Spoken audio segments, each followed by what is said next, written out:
tarde, pessoal. Boa tarde a todos. Sejam bem-vindos a essa webconferência da Telenutrição. Eu sou professora Márcia Regina Pereira Monteiro e sou coordenadora do projeto Telenutrição, projeto de extensão. Sou do Departamento de Nutrição da Escola de Enfermagem da UFMG. E hoje nós vamos iniciar a nossa primeira webconferência, né? Abrindo a telenutrição. O objetivo do nosso projeto é capacitar os nutricionistas e demais profissionais de saúde nas unidades básicas de saúde de Belo Horizonte e de Minas Gerais. E hoje, como tema de abertura da nossa webconferência, nós vamos falar, né, sobre pandemia e habilidades culinárias. Será proferida pela professora Rita Ribeiro, que é nutricionista, professora do Departamento de Nutrição da Escola de Enfermagem da UFMG, minha colega de trabalho, né? E ela possui experiência em pesquisa sobre gastronomia, racionalidade limitada e escolhas alimentares. Só lembrando, pessoal, daqui a pouco eu passo a palavra à professora Rita, que vocês podem fazer perguntas no chat, escrevendo, né, no chat, e no final, a Júlia, nossa aluna, ela vai fazer a leitura dessas perguntas para a professora Rita responder. Tá bom? Então, com a palavra, a professora Rita Ribeiro. Oi, Márcia. Boa tarde a todos, a todas. É uma alegria poder estar aqui, abrindo esse espaço. Queria agradecer, Márcia, o convite feito por você, por toda a equipe, e desejar vida longa ao Telenutrição, né? Que venham outras palestras, outros compartilhamentos de ideias e que esse espaço cresça e possa ser um espaço de troca de informações, de ideias, né, que todos aproveitem muito esse espaço para a atividade profissional. Bom, nós agradecemos, professora, por ter aceitado o convite. Então, nós estamos aqui hoje para falar, né, sobre a pandemia e as habilidades culinárias. Eu vou compartilhar minha tela. Aí, Márcia, eu não vou conseguir ver vocês. Aí você só me dá um ok aqui no fone mesmo, para ver se está tudo certinho, tá? Pode deixar.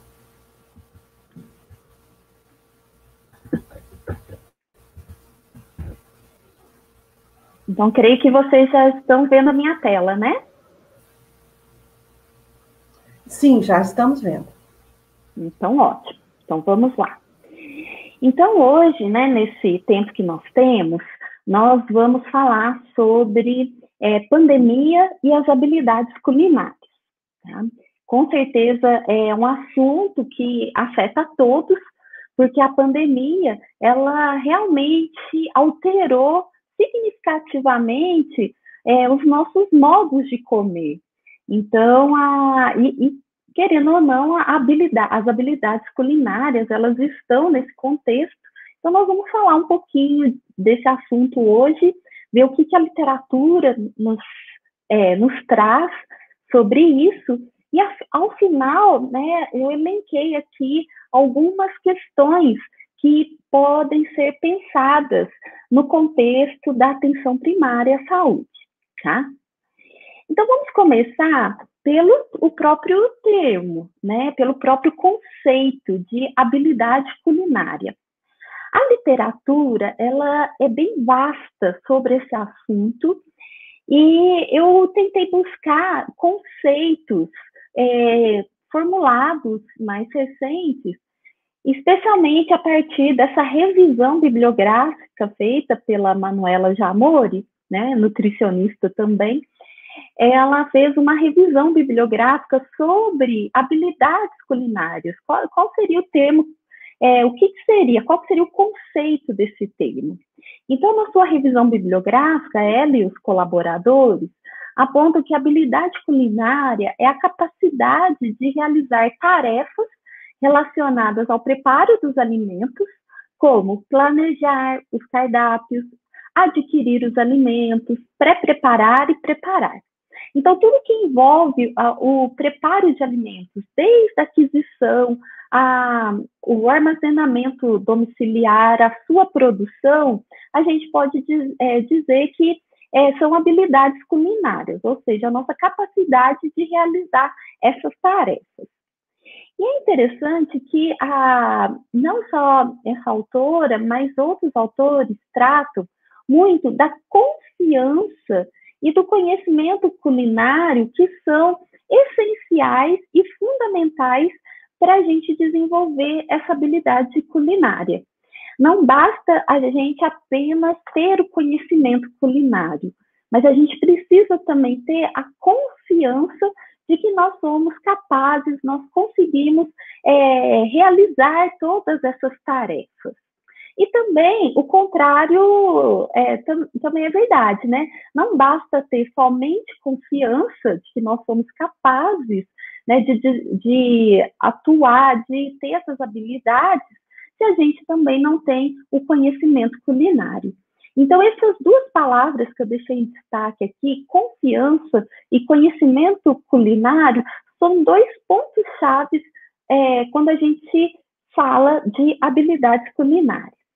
E veja que conceituar habilidades culinárias é uma tarefa não muito simples, porque envolve muitos conceitos, né?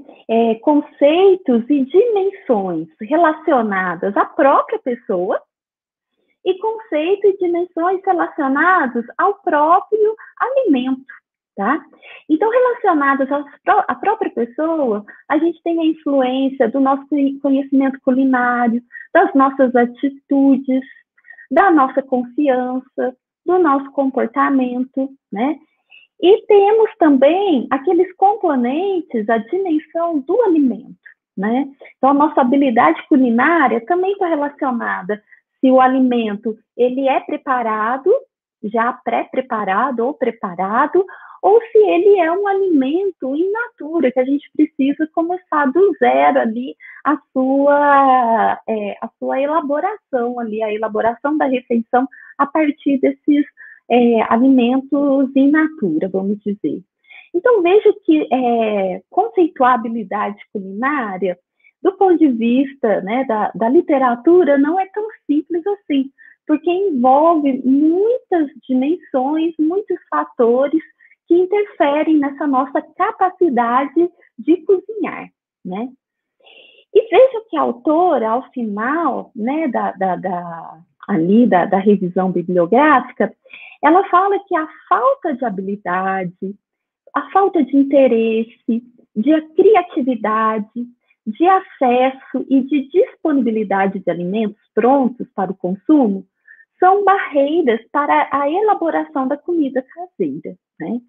E já, né, aproveitando esse gancho, quando a gente analisa o trabalho desses autores, um trabalho mais recente, a gente percebe que até a própria literatura, ela traz que, para nós, existe uma diversidade de interpretação do que é realmente cozinhar. Será que só eu pegar, por exemplo, uma lasanha pronta, congelada, comprada pronta, colocar no forno para esquentar, isso já caracteriza uma habilidade culinária? Ou realmente a habilidade culinária, ela é quando nós temos a capacidade de transformar o alimento in natura, alimentos bases como arroz, feijão, vegetais, hortaliças, a gente tem a capacidade de transformar isso numa refeição. É o que a literatura usa esse termo, all scratch cooking, né? Que é começar do zero. Então, até né, quando a gente pergunta para uma pessoa se ela tem a capacidade culinária, se ela tem habilidade culinária, a gente vê que pode ter várias interpretações, que vai desde conseguir esquentar uma comida já pronta, preparada, e até aquela mais elaborada, quando a gente consegue realmente transformar os alimentos bases nas refeições prontas, tá? E olha que interessante esses autores. Eles fizeram um levantamento de todos os motivos que levam as pessoas para a cozinha, né? Isso publicado já em 2020. Então, vejam que a necessidade de controlar os alimentos que consumimos e oferecemos em casa é um motivo que nos leva para a cozinha. O próprio sustento familiar e o contexto do orçamento doméstico também é um motivo. A autossuficiência, a independência, né? Ou seja, a responsabilidade de pessoas de cozinhar a própria refeição. Um outro motivo também que é demonstrar conexão e cuidado e amor aos que consomem o alimento. Muitos também vão para a cozinha por prazer, lazer, por experimentar, né? E não com aquela responsabilidade diária de elaborar e de prover ali o sustento familiar. Também como uma necessidade, prioridade na vida diária. E um outro, né, motivo que os autores encontraram foi a manutenção ou mesmo o rompimento de hábitos e tradições familiares. Ou seja, né, a gente vai para a cozinha, né, a gente aplica nossas habilidades culinárias por diversas razões. Né? Então, os autores conseguiram fazer esse levantamento. E conseguiram também identificar facilitadores e fatores que são barreiras para a ida à nossa cozinha, né? Ou seja, ou a nossa capacidade de cozinhar, a gente tem realmente fatores que facilitam e fatores que se tornam barreiras no dia a dia. Então, os autores levantaram que os facilitadores podem ser o modelo familiar e o contato com essa atividade de cozinhar desde lá da infância, né? A confiança e familiaridade com as técnicas, isso realmente é um grande facilitador, né? A disponibilidade de alimentos já pré-elaborados, que talvez agilizam ali o preparo dos alimentos, ter utensílios e equipamentos adequados. Um ponto que facilita muito é a capacidade de organização e planejamento, né? Da gente conseguir planejar e se organizar para cozinhar, ter inspiração criativa e o viver sozinho. Então, eles listaram esses fatores como facilitadores. E, do outro lado, nós temos fatores que são barreiras, que dificultam muito a gente exercitar as nossas habilidades culinárias, como a ausência do modelo familiar, a falta de confiança, né, e de habilidades culinárias, a gente ter disponibilidade de locais convenientes para obter e realizar as refeições. Os custos dos alimentos frescos pode sim ser uma barreira, a falta de tempo e a falta de interesse, e veja que viver sozinho, né, foi um fator que apareceu dos dois lados. De um lado, né, em certas situações, pode ser um facilitador que motiva as pessoas a cozinhar, mas, por outro lado, pode ser também uma barreira, né, que desanima as pessoas a cozinhar e a se empenhar ali para cozinhar somente para ela mesma. Né? Então, isso vai nos mostrando, né, já vai abrindo, mostrando um cenário, né, que trata do cozinhar. Nós estamos falando da pandemia, mas é interessante a gente também entender o contexto e o cenário antes da pandemia, né? E nesse sentido, é importante a gente destacar, né, o Guia Alimentar para a População Brasileira, lá de 2014, um instrumento, assim, né, uma política de alimentação importantíssima do nosso país. E eu citei aqui, destaquei 3 princípios do guia, o princípio 1, o 4 e o 7, que estão centrados na nossa capacidade de cozinhar, né? Então, o primeiro princípio do guia é tornar os alimentos in natura e minimamente processados em grande variedade e predominantemente de origem vegetal, a base da nossa alimentação. Para que isso seja possível, é fundamental transformar esses alimentos in natura e minimamente processados em refeições. E isso se dá pelo ato de cozinhar. Então, veja que é central a questão do cozinhar aqui no princípio 1, né, do nosso guia. Veja que o princípio 4 do guia, né, quando fala que é para a gente evitar o consumo de ultraprocessados, né, que tende a substituir muito as refeições baseadas em alimentos in natura e minimamente processados, também coloca em evidência o cozinhar, porque a gente, porque um puxa o outro. Se a gente realmente não consegue fazer essa transformação, ou se a gente não tem acesso a locais que consigam transformar o alimento in natura e minimamente processado nas nossas refeições, provavelmente o ultraprocessado ele vai aparecer, né, no nosso consumo. E isso já é evidente. Muitos estudos atuais já mostram essa relação. E, por fim, eu achei importante destacar o princípio 7, que fala como que é importante desenvolver, exercitar e partilhar habilidades culinárias, principalmente com crianças e jovens. Então, um ponto central, né, do nosso guia passa, sim, pela capacidade que nós temos em preparar as nossas refeições a partir dos alimentos in natura e minimamente processados. Ou seja, quando nós incentivamos as pessoas a cozinharem, nós estamos também atuando no sentido dos princípios do guia alimentar para a população brasileira, né? E nesse contexto, né, a própria equipe, né, do professor Carlos Monteiro, que esteve à frente aí do desenvolvimento do guia alimentar para a população brasileira, desenvolveu, bem recente, um índice de habilidade culinária para mensurar, numa escala de 0 a 100, o grau de confiança que as pessoas possuem para desempenhar 10 habilidades culinárias.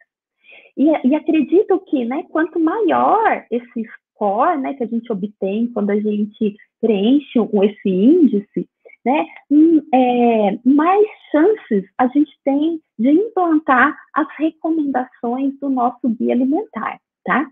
Então, vejam que interessante esse índice, né, o chamado Cooking Skills Index, né? Vejam só, são 10 perguntas e a gente responde numa escala de confiança. Então, a gente pergunta, né, qual que é a nossa confiança de, por exemplo, cozinhar o alimento? Tipo assim, usar, né, calor, principalmente refogar, cozinhar alimentos aqui.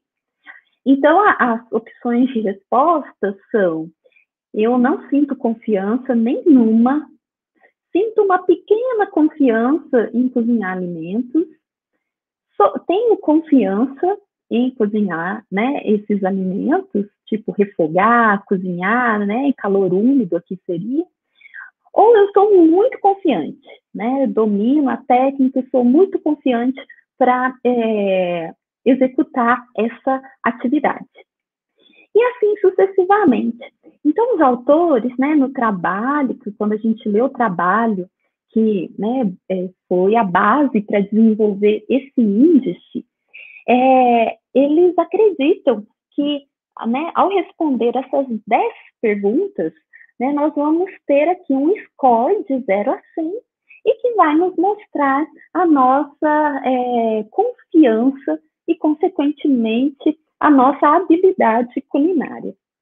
Então, vejam que as perguntas passam desde, né, de cozinhar alimentos, assar alimentos, temperar carne usando apenas temperos naturais, seguir uma receita simples, fazer molho de tomate caseiro com tomates e temperos naturais, preparar uma sopa caseira, né?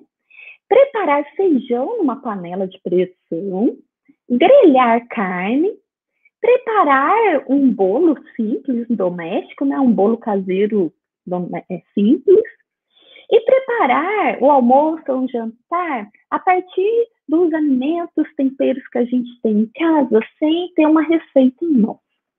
Então, os autores, eles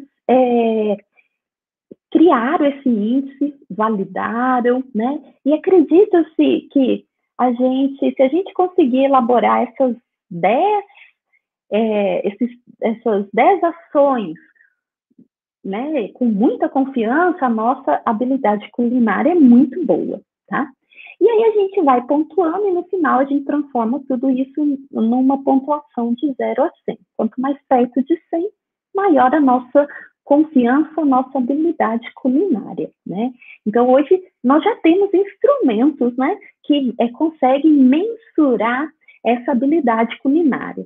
Tem um instrumento também muito interessante daquela primeira autora, da Manuela Jamor, que eles, na realidade, eles traduziram um instrumento americano, mas é voltado para jovens universitários. Então, a população é um pouco diferente. Aqui, acredita-se que a gente pode aplicar esse índice para qualquer pessoa adulta, né? E aquele que eles traduziram e validaram aqui no Brasil foi mais voltado para a população jovem, adulta jovem, né? Então, mas assim, o importante é dizer que a gente já tem instrumentos validados que a gente consegue mensurar a habilidade culinária das pessoas. E eu vejo que isso é de suma importância, porque a gente consegue ali entender, né, o grupo que a gente está atuando, como que são as habilidades culinárias desse grupo, e a gente talvez atuar em pontos mais específicos, né? Então, acho que isso realmente é um avanço, a gente poder ter índices que mensuram essas habilidades culinárias.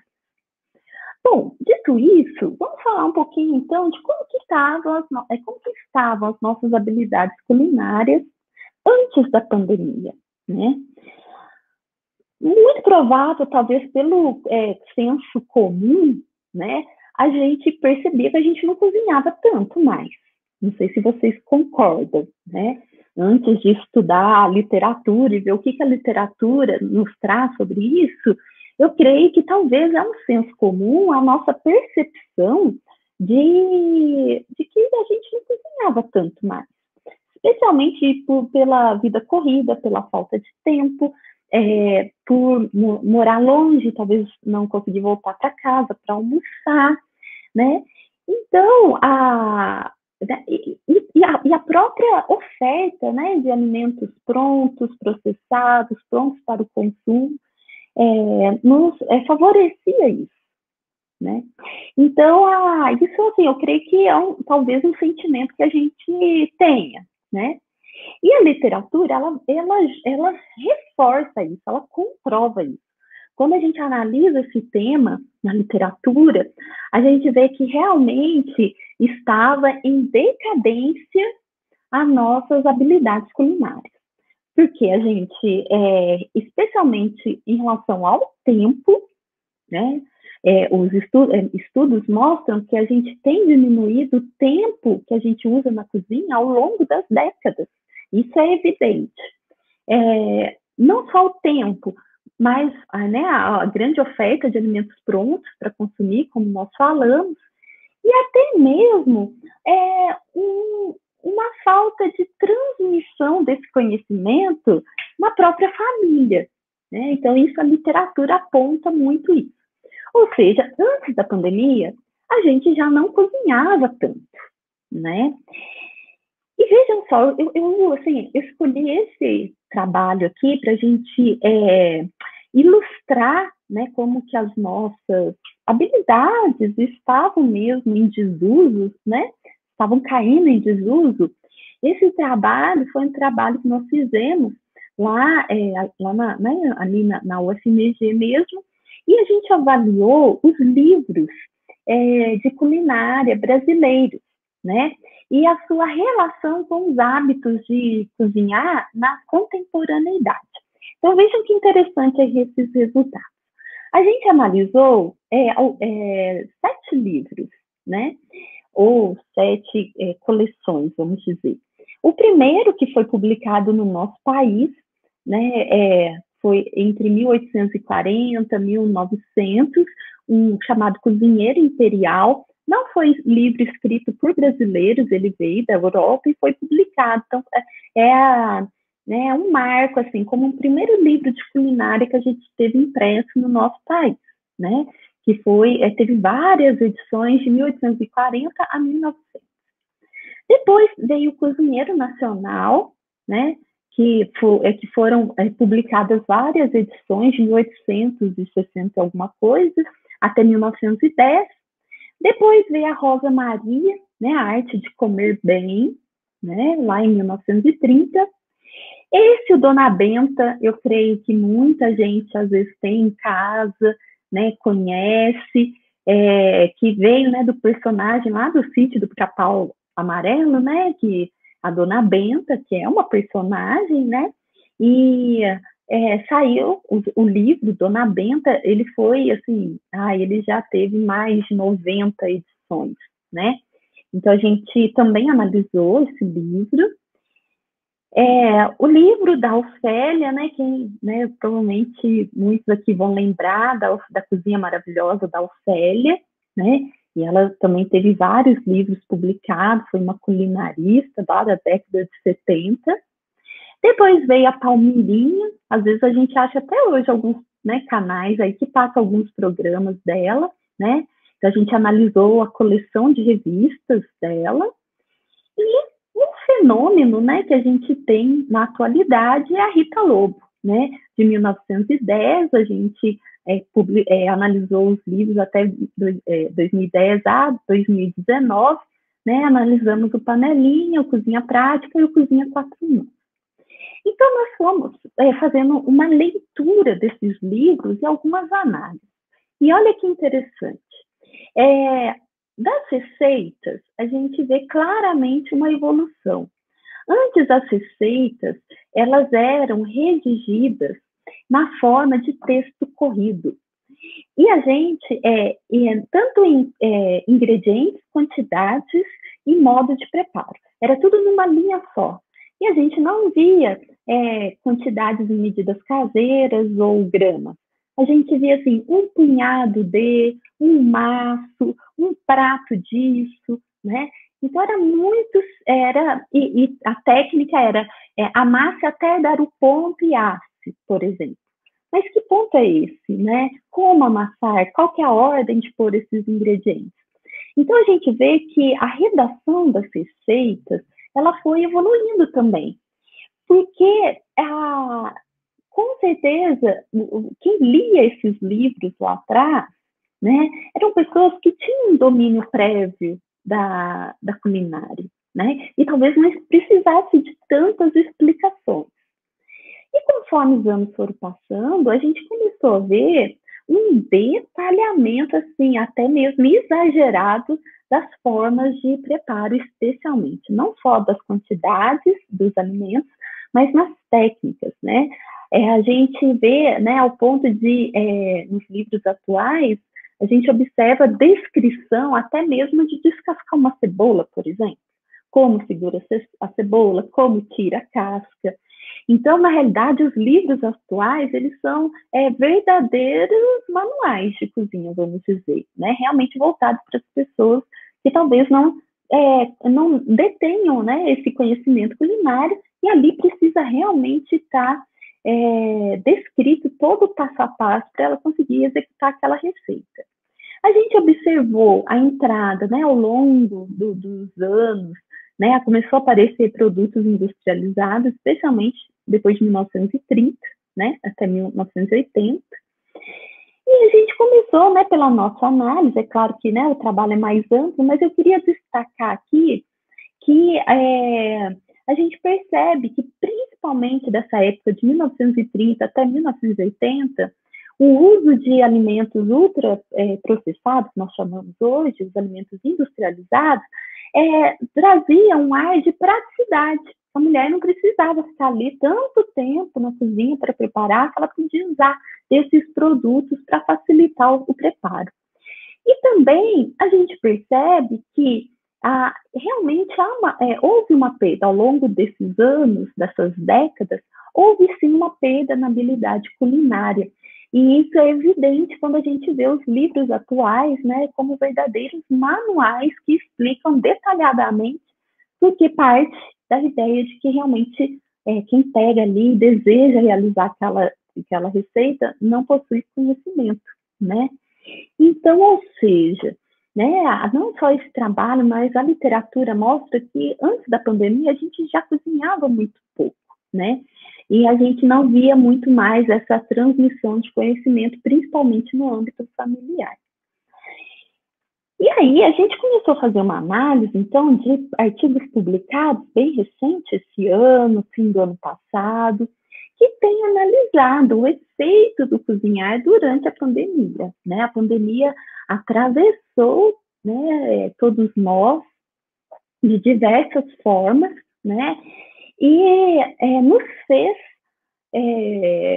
realmente dar um jeito, né?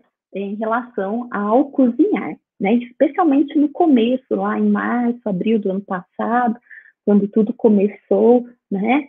A gente viu que realmente houve uma explosão de divulgação de informações nesse sentido, lives, pessoas, influencers, todo mundo falando sobre cozinhar sua própria refeição. Então, a gente lendo alguns artigos, esses artigos aqui são mais da área da psicologia. Aqui a gente vê que o efeito do cozinhar durante a pandemia, nesse trabalho desse autor e colaboradores, eles falam que teve um efeito negativo, isso a gente observa também na nossa sociedade aqui no Brasil, do aumento do consumo de ultraprocessados, né? A gente observa isso, vários levantamentos têm sido feitos, e a gente percebe que tem sim esse aumento de consumo de alimentos ultraprocessados e as consequências desse consumo. Mas nesse outro trabalho, né, já percebe-se que houve um aumento também do consumo de frutas e hortaliças. Para outro grupo populacional, observou-se um ponto muito positivo, né? A partir do momento que passou a ter essa maior necessidade de cozinhar, as pessoas aumentaram o seu consumo de frutas e hortaliças. Veja que interessante esse outro estudo, publicado no finzinho de 2020, né? Fala-se do pão, né? Eu creio que todo mundo aqui deve ter visto algum vídeo ou algum programa que não ensinou a fazer pão, já que a gente não conseguia mais sair toda hora para comprar um pãozinho, né? Principalmente no começo da pandemia. Então, veja que preparar, aqui é um estudo, né, na área de psicologia, que preparar o pão se tornou uma atividade de lazer eficiente, né?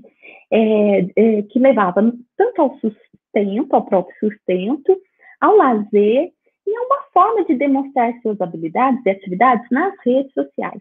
Então, é um artigo muito bacana que trata mais do lado da psicologia, dessa necessidade, né, de mostrar suas habilidades nas redes sociais. E aqui, né, um outro trabalho também na área de psicologia, a gente vê que no campo da psicologia, evidência sugere que o ato de cozinhar incentiva a criatividade, envolve os sentidos, fornece uma forma de nutrir os outros e é imediatamente gratificante. Isso realmente, né, o cozinhar tem essa característica, né, de despertar em nós sentimentos de cuidar do outro, de nutrir o outro, desenvolve sim a nossa criatividade, envolve todos os nossos sentidos. E vejam só, mais dois trabalhos, né, da área de psicologia, falando que cozinhar atende muito mais que as nossas necessidades fisiológicas. Principalmente melhora o nosso humor, as nossas emoções, promove conexões sociais, familiares e aumenta a nossa criatividade e consciência individual. E nesse último trabalho aqui, dessa área que eu queria citar para vocês, é que eles tentaram quantificar quantas horas as pessoas estavam gastando ali na cozinha diariamente, né? E o que motivava. Então, veja que na pandemia, de acordo com esse estudo, gasta-se em média 3 horas por dia para preparar os alimentos, em casa.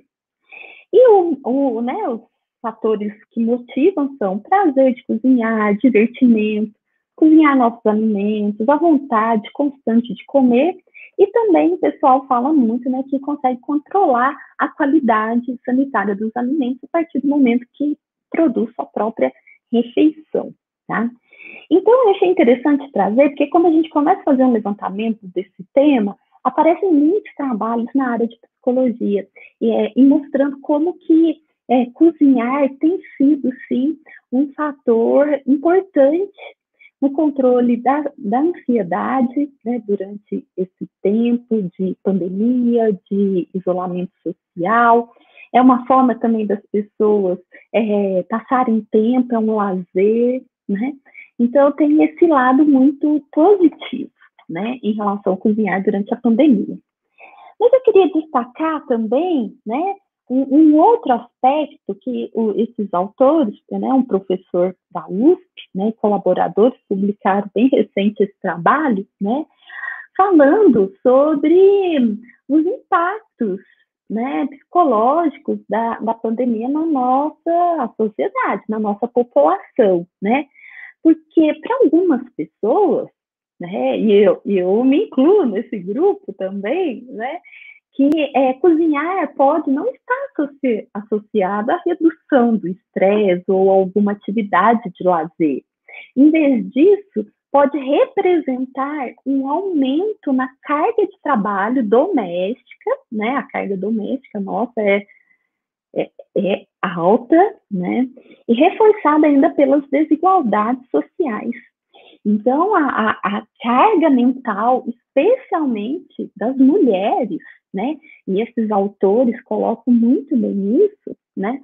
A carga mental que recaiu sobre as mulheres com o trabalho remoto, o cuidado com os filhos, o cuidado com a casa, né?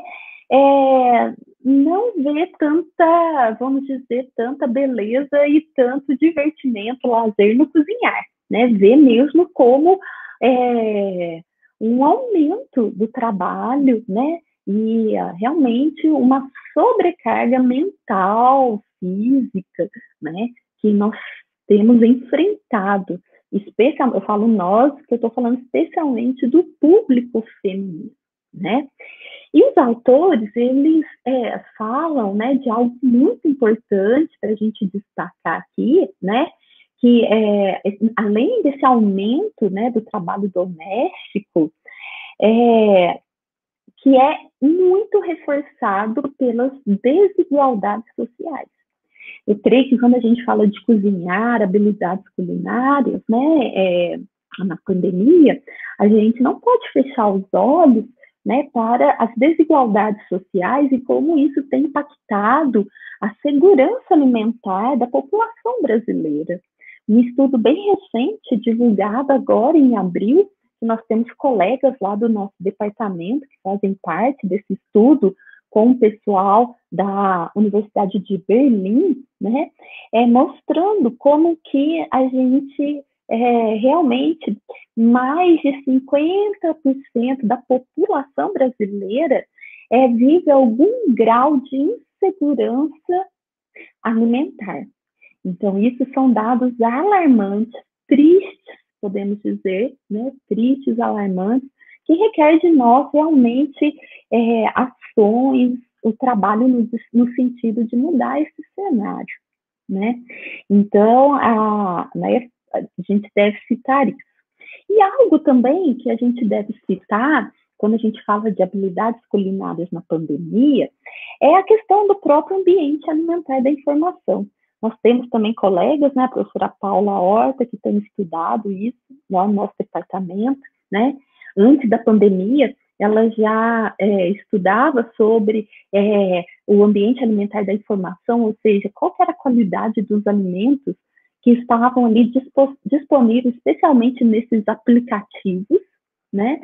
E ela, olha só, foi um trabalho que foi finalizado um pouquinho antes da pandemia.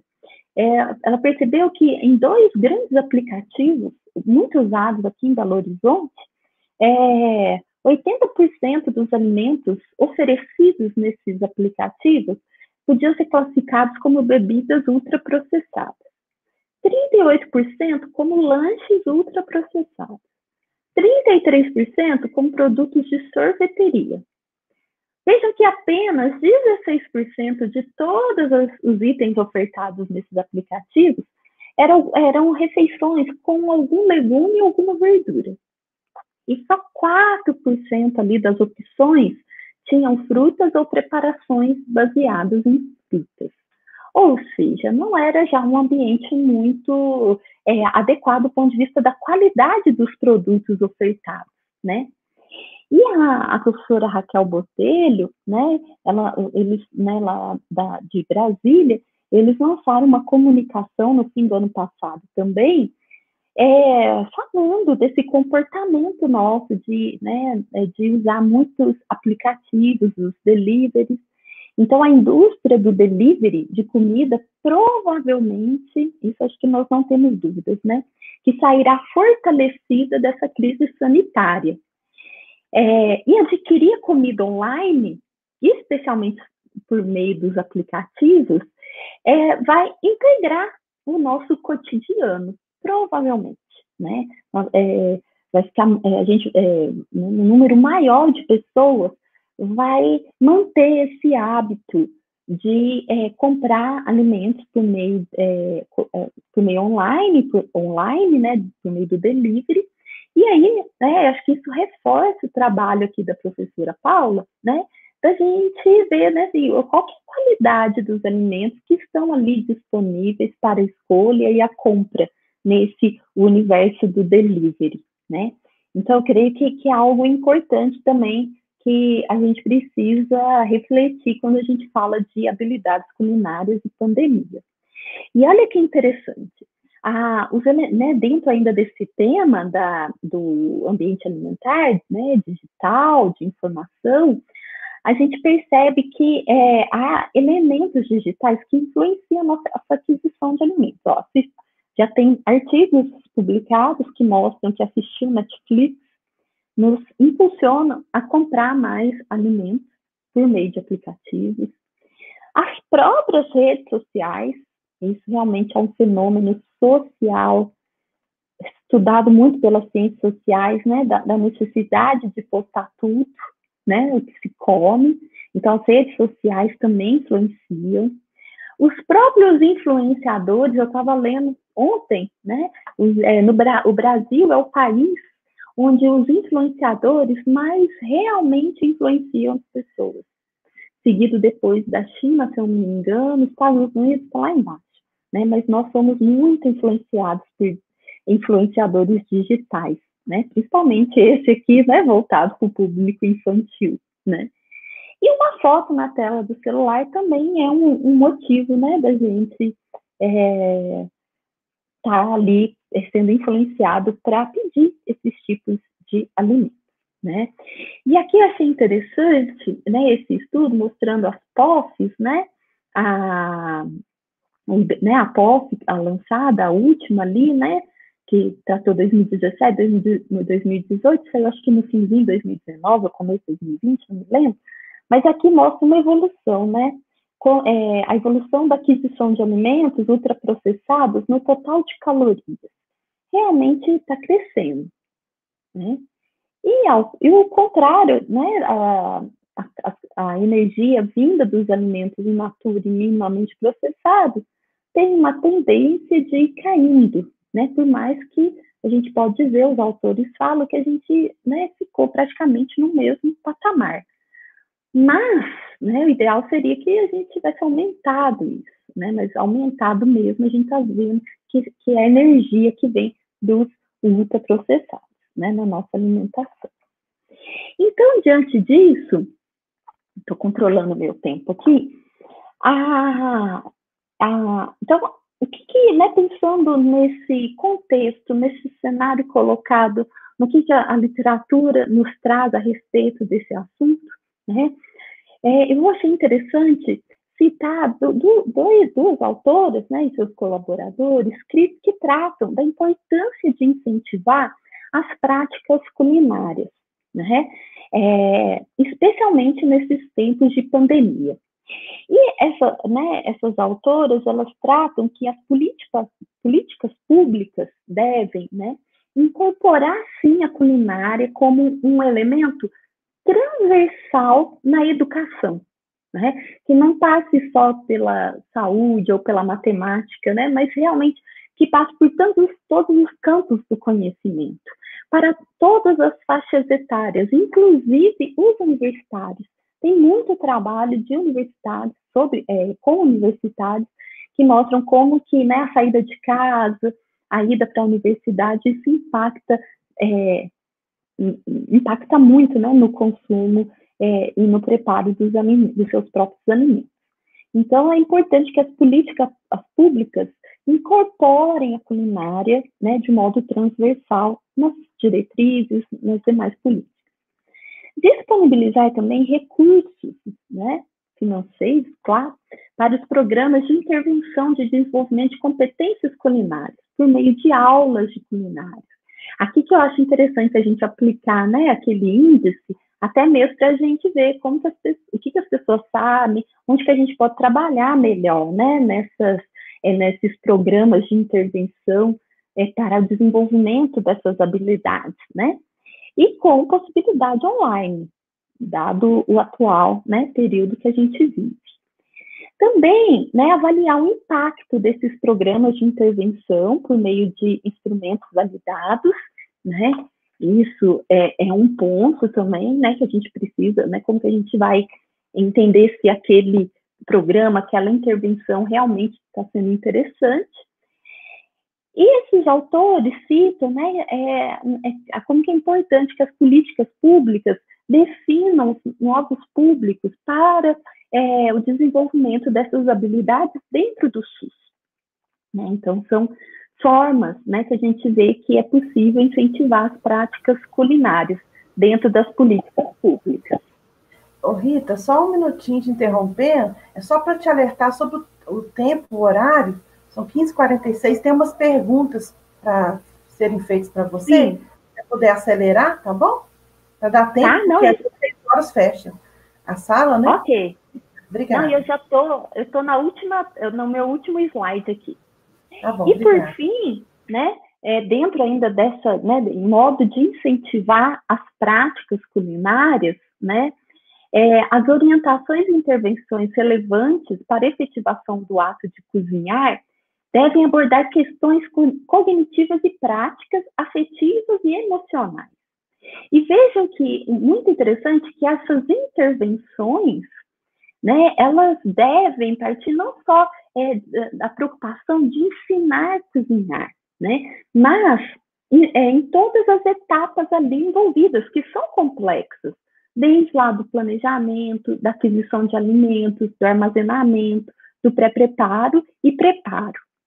E, por fim, né, os autores falam, né, que essa efetivação do ato de cozinhar também pode ser facilitada a partir da redução de barreiras, tais como o custo de alimentos frescos e da falta de tempo e de interesse para cozinhar, né?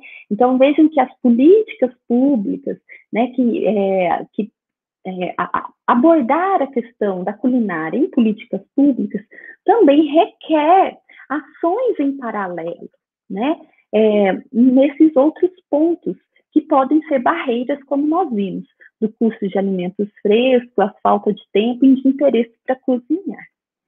Então, seriam essas, né, a contribuição que eu teria aqui hoje. Vamos ver os comentários, tá? Vou parar de interromper a minha tela. E a Júlia vai me ajudar nas perguntas. E a gente continua a discussão aqui. Eu vou ler aqui para você. Durante a pandemia, você mesmo falou do aumento dos serviços de delivery e da aquisição de fast foods. Você acha que os benefícios do cozinhar em casa superam esse aumento? Olha, a gente não tem ainda evidências publicadas nesse sentido. Não sei dizer ainda. Eu acho que com o tempo a gente vai ter trabalhos que vão mostrar isso. Mas é fato, pelo que a gente assim, vai acompanhando, que muita gente passou assim, a cozinhar em casa, especialmente na primeira parte da pandemia, lá atrás, né? Em março, abril, maio do ano passado. Mas é fato que aumentou muito também o delivery. Os números são, assim, ascendentes, né? Então, eu não sei dizer se cozinhar em casa se mais gente passou a cozinhar ou mais pedir. Mas eu creio que a gente vai ter essa resposta mais para frente, quando a gente conseguir estudar esses novos comportamentos. Entendo.